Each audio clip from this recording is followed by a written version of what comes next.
Hey there, I'm Angela. Welcome to the channel, or welcome back. And today I'm going to share with you a little bit of progress that I've made in the veggie garden. If that sounds interesting, stay tuned. I have finally gotten all my peppers in. I mean, I have some extra seedlings that I really don't have space for, and I always plant more seeds than I think that I'll get just for backups or whatever. But I've got a bunch of all of these grow bags and these larger pots have peppers. And I've got 4 more pots here with peppers. I tried to put the really hot ones over here kind of out of the way. I've got a ghost pepper seedling and a tiny little Carolina Reaper seedling right there. And I can't remember if I shared this on the last video or not, but I did get more tomato seedlings in these larger grow bags here. So I'm pretty much, all my tomatoes are in at this point, and peppers too at this point. So I got these peppers in yesterday. Today is Sunday. No, today is Saturday, June 3rd.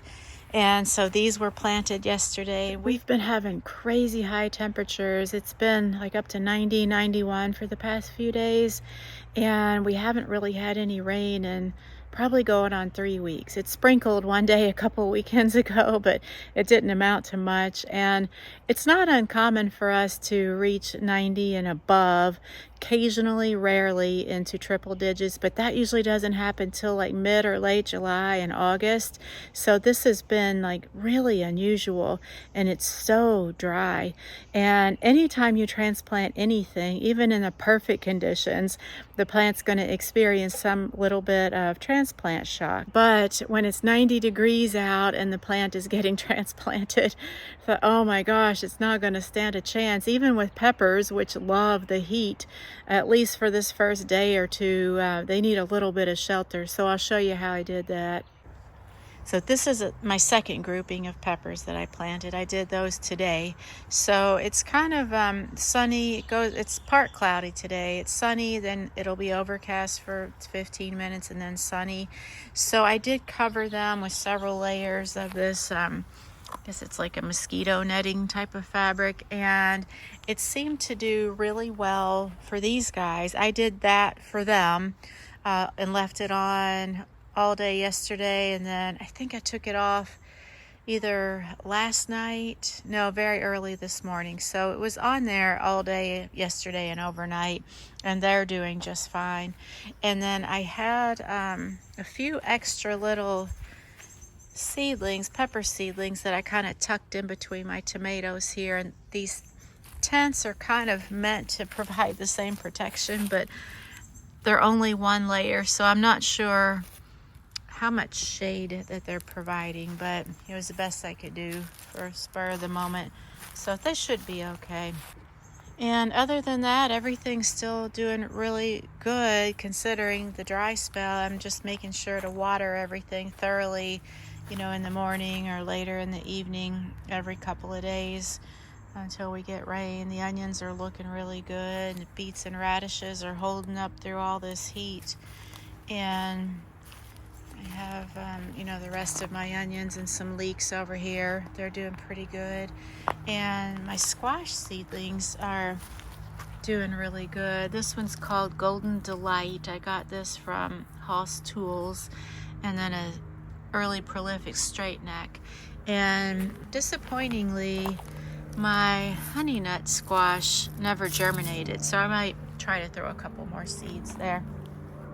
And one other big thing that I'm doing, I'll show you this. So I think I've mentioned more than once on the channel how I want to reposition these 2 long beds here and make them, like, just flip them 90 degrees and make them parallel to each other. So in order to do that, all the soil has to be out. So what I'm doing as I filling grow bags for like transplanting peppers and tomatoes and whatnot is using the soil that's in here. So kind of just moving it over, still using the soil, but just moving it into the grow bags or the pots. So kind of, you know, it's still being used, which is good, but eventually I'll get to the bottom of it. So I'm not planning to grow anything in this bed this year.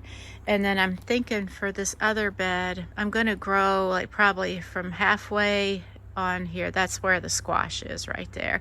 So I'll probably this half of the bed here use to grow, and then start emptying the soil down there. And then hopefully by the time fall's here and everything's been harvested, I can finish emptying all that soil, and I can either get the beds repositioned later, you know, in the fall, late fall, or do it first thing in the spring. So that's the plan. It's a big job. We'll see how that goes.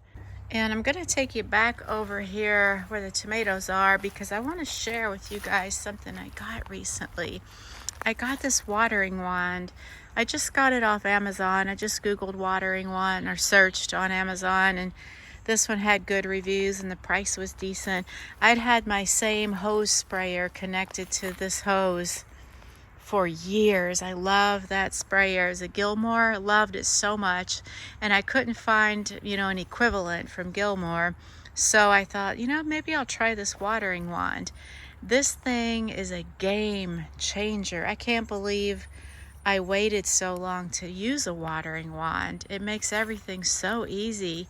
No more bending over and stooping to get the sprayer nozzle way down at the soil level. The wand just takes care of everything.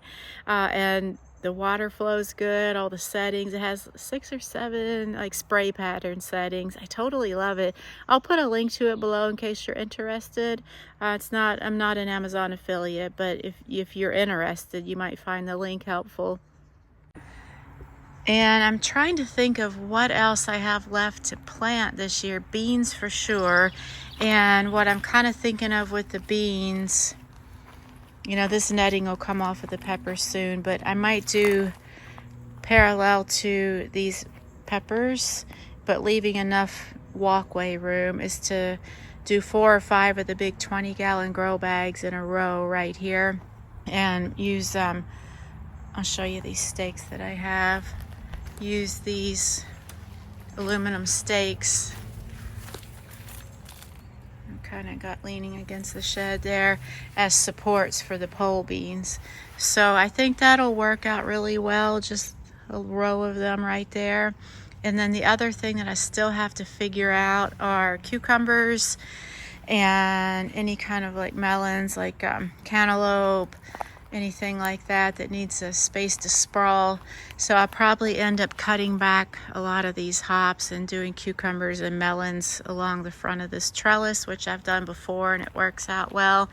And what I'm kind of thinking, going back over here to the long bed that I'm emptying, is I might end up putting a couple of grow bags in here and doing pumpkins, but just starting them in the grow bag, but then they can grow out of the grow bag and kind of sprawl inside this bed. And if they have to spill over here, they can.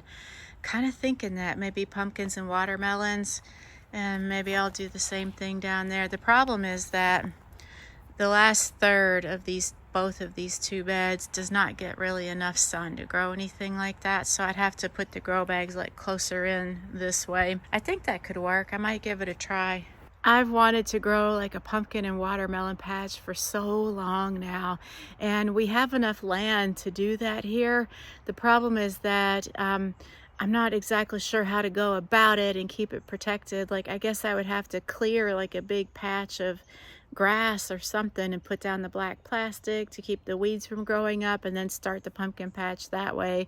So it's kind of like a big production to do that. So I'm kind of hoping that this other way will at least work to grow maybe 2 or 3 pumpkin or watermelon plants for now. And thinking I have still another tray of seedlings over on the other side of the house with a few eggplants and asparagus seedlings, so I'm going to have to come up with a plan for them too. So you can kind of see why all these grow bags, they come in so handy.